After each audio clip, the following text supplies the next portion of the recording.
Kjo ndodh në çdo vend dhe ndodh për gjitha llojet e bizneseve. Kjo ndodh në Berat, që është qark i varfër. Po. Ndodh në Berat. Ndodh edhe për atë që shet te lagja. Në çastin që e kanë parë në mitingje, këto janë raste të ndodhura, nuk po i trilloj. E kanë parë në tubime në karrige të opozitës, takime elektorale të opozitës, të nesërmen e gjen me 2-3 palë inspektoriatësh atje, duke i vënë gjoba, duke i bërë këtë. Po kjo ndodh në mënyrë sistematike. Kur ndodh një hakmarrje personale për kaluar tek tema tjetër, kjo hyn në kuadrin e hakmarrjes politike personale, po. Është trembje.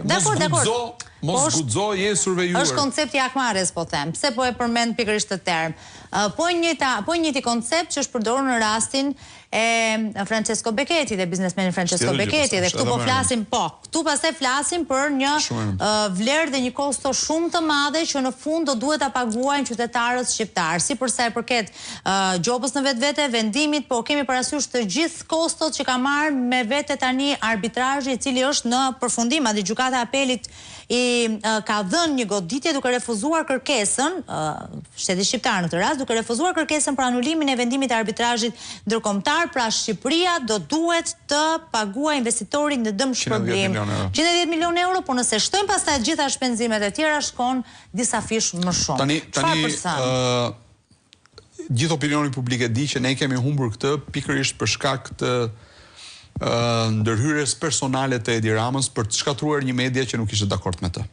Tani, analogjia që do bëj unë, qëndron, nëse ne kapim një zyrtar që abuzon me pushtetin e tij dhe 10 lek, 10 para, abuzon me tenderin, fut lek të tenderit. Ky procesohet, shkon në burg apo jo, sipas rastit, por ky ikën nga detyra. Dakord? Tani ne kemi kapur këtu, kemi kapur gafil kryeministrin, që ka abuzuar me detyrën e tij. Të faleminderit që e çove këtu, sepse unë këtu do të ndërpres. Dhe i ka shkaktuar një dëm shtetit shqiptar 110 milionë euro. Kësa herë kemi folur për këtë çështje, Armela dhe diçka tjetër. Po jo, këtu do ndalem. Ka 13 persona që kanë vrarë veten sepse janë kapur për fat keq, për hir të varfërisë tyre, duke vjedhur energji se s'kan pasur para. Edhe jam duke folur për një ndriçues që fëmijët e shkret të bënin detyrat. Nuk jam duke folur për gjëra luksi.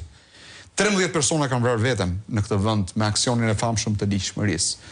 Tani, a mund të më thoni mua, nëse ne kemi kryeministrin që është kapur mat me këtë gjë, sepse dihet edhe me gjykimin e arsyetuar të gjykatës që pikërisht për këtë arsye, për ndërhyrjen, për influencën e tij, abuzim për shtetin. A duhet të mbaj përgjegjësi penale në këtë rast? Se kjo është pyetja që unë kam ngritur gjithmonë sa rrëfide për rastin Becchetti dhe jo vetëm. Kjo është çështja dhe kjo është pyetja. Kur ne për 30 euro dhe 50 euro, 50.000 lekë të vjetra, 30.000 lekë të vjetra, njerëzit e shkret janë futur në birose dhe kanë vrarë veten. Çfarë ndodh me këtë? Si ndodh kjo? Se jam shumë keq me kohën, po si ndodh kjo? Pra si duhet të ndodh që duhet kërkohet përgjegjësia te kryeministri në një rast si ky për shembull? Unë nuk jam jurist, por unë di që sistemi ngrihet mbi të drejtën.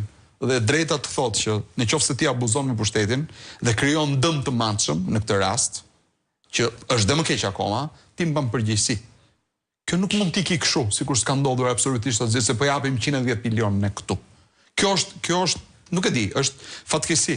Është fatkeqësi. Unë kërkova sot në emër të fermerëve të Beratit, sapo dola nga komisioni, 15 milionë euro